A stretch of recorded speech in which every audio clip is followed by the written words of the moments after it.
नमस्कार मित्रांनो, आपल्या सर्वांची चॅनलवर स्वागत आहे। आज आपण एका अनोख्या आणि प्रेरणादायक आर्थिक विषयावर चर्चा करणार आहोत, ज्यामुळे तुमच्या आयुष्यात नक्कीच आर्थिक सकारात्मक बदल घडू शकतात। सुरुवात करूया आजच्या महत्त्वाच्या विषयाला। मित्रांनो, संपत्ती निर्माण करण्यासाठी कोणताही शॉर्टकट नाही, पण योग्य मार्ग नक्कीच आहे। आजच्या या व्हिडिओत आपण संपत्ती गोळा करण्याचा मोठा मार्ग इक्विटी इन्व्हेस्टमेंट या विषयावर चर्चा करू। बहुतेक लोकांना वाटतं की स्टॉक मार्केट म्हणजे केवळ धोक्याचं ठिकाण, पण खरंच तसं आहे का? आपल्याला हे कळेल की रिअल इस्टेट इन्व्हेस्टमेंट पेक्षा इक्विटी इन्व्हेस्टमेंट अधिक फायदेशीर का आहे, शेअर्सची खरी किंमत कशी ठरते आणि ऑनलाईन ट्रेडिंगमुळे किती पारदर्शकता येते। शेअर बाजारात गुंतवणुकीच्या गैरसमजापासून ते निवृत्ती नियोजनाच्या फायद्यापर्यंत आम्ही तुम्हाला प्रत्येक टप्प्यावर मार्गदर्शन करू। शेअर मार्केटमधल्या यशस्वी गुंतवणुकीची गुरुकिल्ली शोधण्यासाठी प्रसेनजीत पॉल यांच्या शेअर मार्केटमध्ये नुकसान कसे टाळावे आणि श्रीमंत कसे व्हावे या पुस्तकातील महत्त्वाचे मुद्दे तुमच्या समोर मी आणणार आहे। तर चला संपत्तीच्या दिशेने पहिले पाऊल टाकूया। मित्रांनो, तुम्ही कधी विचार केला आहे का की संपत्ती गोळा करण्याचा मोठा मार्ग कोणता आहे? शेअर मार्केट का महत्त्वाचे आहे? शेअर मार्केट इन्व्हेस्टमेंट आणि रिअल इस्टेट इन्व्हेस्टमेंट यामध्ये काय फरक आहे? कोणते जास्त फायदेशीर ठरते? इक्विटी इन्व्हेस्टमेंटची सुरुवात कशी करावी? शेअर्सची खरी किंमत कशी ठरवली जाते आणि गुंतवणूकदारांना ती कशी कळू शकते? ऑनलाईन ट्रेडिंगमुळे पारदर्शकता कशी निर्माण होते? शेअर मार्केट गुंतवणूक खरंच धोकादायक आहे का, हे समजण्यासाठी कोणत्या गोष्टींची माहिती असणे गरजेचे आहे? गैरसमज टाळण्यासाठी कोणत्या टप्प्यावर सल्लागारांची मदत घ्यावी? बँक व्याज आणि शेअर मार्केटमधील परताव्यांमध्ये काय फरक आहे? कोणते अधिक फायदेशीर ठरते? निवृत्ती नियोजनासाठी इक्विटी इन्व्हेस्टमेंट किती उपयुक्त आहे? वॉरेन बफेट यांच्यासारख्या यशस्वी गुंतवणूकदारांनी कोणत्या पद्धतींचा अवलंब केला आहे? मित्रांनो, आपण जर चॅनलवर नवीन असाल तर चॅनलला सबस्क्राईब करायला विसरू नका। या सर्व महत्त्वाच्या मुद्द्यांची उत्तरं तुम्हाला याच व्हिडिओत मिळणार आहे। सुरुवात करूया आजच्या महत्त्वाच्या विषयाला, संपत्ती गोळा करण्याचा मोठा मार्ग। शेअर मार्केट आणि रिअल इस्टेटमधली गुंतवणूक सगळ्यात जास्त फायदेशीर असते। कर आणि चलनवाढ यांना तोंड देऊनही तुम्ही काही पैसे नक्की वाचू शकता, असा इतिहास आहे। त्यापैकी रिअल इस्टेटमध्ये फार मोठ्या प्रमाणात गुंतवणूक करावी लागते, जी सर्वसामान्य माणसाला शक्य नसते।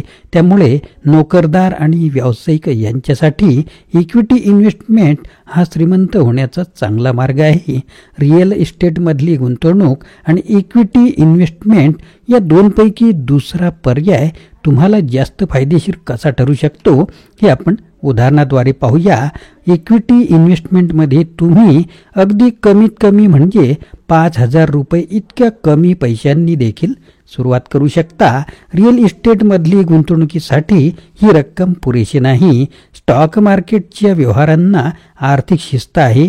तुम्ही विकत घेत असलेल्या शेअरची खरी किंमत तुम्हाला कळू शकते। सेबी सारख्या संस्थेचं त्यावर नियंत्रण असल्याने व्यवहारात बऱ्याच अंशी पारदर्शकता असते।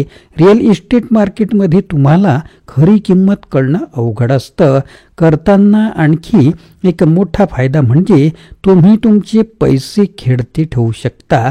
शेअर्स केव्हाही विकत घेऊ शकता, तसंच ते केव्हाही विकू शकता। एका मिनिटात, एका तासाने, एका दिवसाने, एका वर्षाने किंवा 10 वर्षांनी तुम्हाला वाटेल तेव्हा विकत घेतलेले शेअर्स तुम्ही विकू शकता। रिअल इस्टेट मार्केटमध्ये हे शक्यच नाही। जगाच्या कुठल्याही कोपऱ्यातून तुम्ही स्टॉक मार्केटमध्ये गुंतवणूक करू शकता। ऑनलाईन ट्रेडिंगच्या सुविधेमुळे हे शक्य आहे। रिअल इस्टेटच्या व्यवहारात हे शक्य असते। इतके सगळे फायदे स्टॉक मार्केटमध्ये गुंतवणूक करून मिळणार असतील तर स्टॉक मार्केटमधली गुंतवणूक हा तुमच्या आयुष्याचा अविभाज्य भाग असलाच पाहिजे। तुम्ही तिकडे दुर्लक्ष केलं तर तुम्ही निवृत्तीनंतर अडचणीत येऊ शकता। स्टॉक मार्केटमधल्या गुंतवणुकीकडे आपल्या देशातले लोक वळत नाहीत, हे मोठे दुर्दैव आहे। मोठ्या प्रमाणावर असलेले गैरसमज आणि ह्या क्षेत्रातलं अज्ञान याला कारणीभूत आहे। आणि आम्ही चॅनलद्वारे जे काही व्हिडिओ यामध्ये टाकतो ते सर्व आर्थिक साक्षरता या उद्देशाने टाकत असतो. त्यामुळे या चॅनलवरील प्रत्येक व्हिडिओ हा तुमच्या कामाचा आहे, आयुष्य बदलणार आहे. काही वर्षांपूर्वीची एक आठवण लेखक शेअर करतात. स्टॉक मार्केटमध्ये नव्यानेच गुंतवणूक करू पाहणाऱ्या एका व्यक्तीबरोबर माझं फोनवर संभाषण सुरू होतं. आमच्यात जे संभाषण झालं होतं ते कसं होतं पहा. मी तुमची वेबसाईट वाचली आहे. स्टॉक मार्केटमध्ये गुंतवणूक करण्याबाबत तुम्ही सल्ला देता, त्याबद्दल तिथे माहिती आहे. तुमच्या सल्ल्यानुसार गुंतवणूक केली तर माझा साधारण किती फायदा होईल असं तो मला विचारत होता. मी म्हणालो, तुम्ही जर एका मोठ्या कालावधीसाठी पैसे गुंतवले तर तुम्हाला वर्षाला सरासरी 20 ते 30% फायदा होऊ शकतो. तो म्हणाला, फक्त 20 ते 30%, तोही वर्षाला. मी म्हणालो, तुम्हाला इतका फायदा पुरेसा वाटत नाही का? तो म्हणाला, इतर लोक दरमहा 30 ते 50% अशी फायद्याची हमी देत आहेत. मी म्हणालो, दरमहा 30 ते 50% फायदा, इतका फायदा मिळणार असेल तर ते स्वतःच गुंतवणूक का करत नाहीत? ते विचारा त्यांना. स्पष्ट सांगायचं तर माझ्या दृष्टीने वर्षाला 25% फायदा हा भरपूर आहे.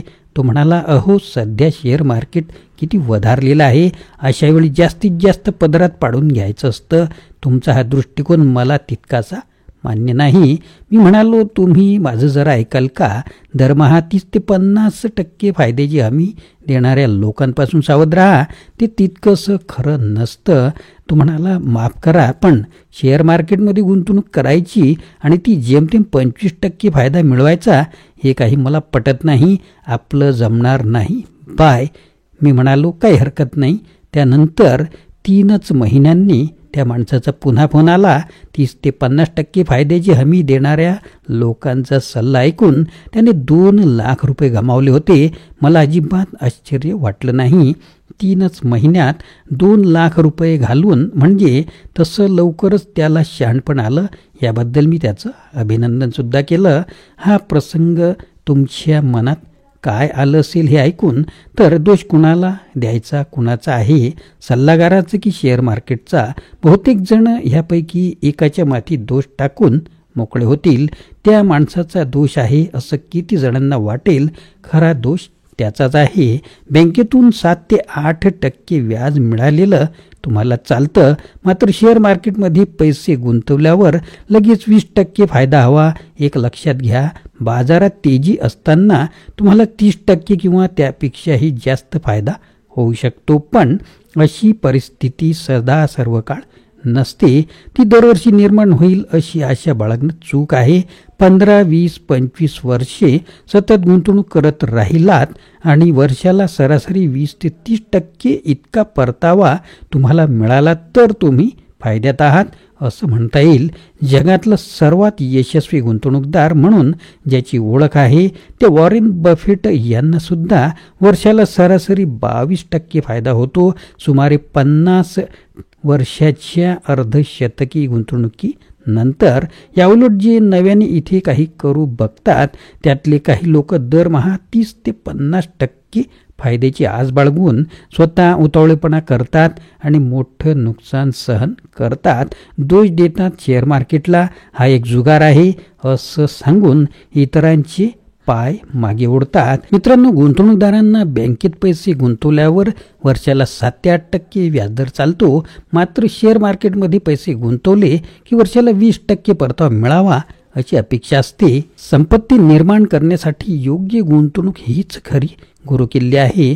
शेअर मार्केटमधील गुंतवणुकीचे फायदे आणि रिअल इस्टेटच्या तुलनेत त्याचे महत्त्व आपण या व्हिडिओत पाहिले. आपण समजलो की शेअर्स खरेदी विक्रीतील पारदर्शकता, ऑनलाईन ट्रेडिंगमधील सोय आणि निवृत्ती नियोजनासाठी इक्विटी इन्व्हेस्टमेंट कशी उपयुक्त आहे. जर आपण योग्य माहिती घेतली, गैरसमज दूर केले आणि अनुभवी सल्लागाराचा सल्ला घेतला तर शेअर मार्केट हे केवळ धोकादायक नव्हे तर संपत्ती गोळा करण्याचा प्रभावी मार्ग ठरू शकतो. तर मित्रांनो, वॉरेन बफेट यांच्या यशस्वी तत्वावर चालत संपत्तीच्या दिशेने पहिले पाऊल उचला आणि आपल्या भविष्याला आर्थिक स्थैर्य द्या. आमच्या या व्हिडिओमधून तुम्हाला काही नवं शिकायला मिळालं असेलच. मित्रांनो, आशा आहे की तुम्हाला हा व्हिडिओ आवडला असेल. कृपया लाईक करा, शेअर करा आणि तुमच्या मित्रांसोबतही हा व्हिडिओ शेअर करा. चॅनलला सबस्क्राईब करा आणि आमच्यासोबत या शिक्षणाच्या प्रवासात सामील व्हा. पुन्हा भेटूया अशाच प्रकारच्या आगळ्या वेगळ्या व्हिडिओमध्ये. धन्यवाद.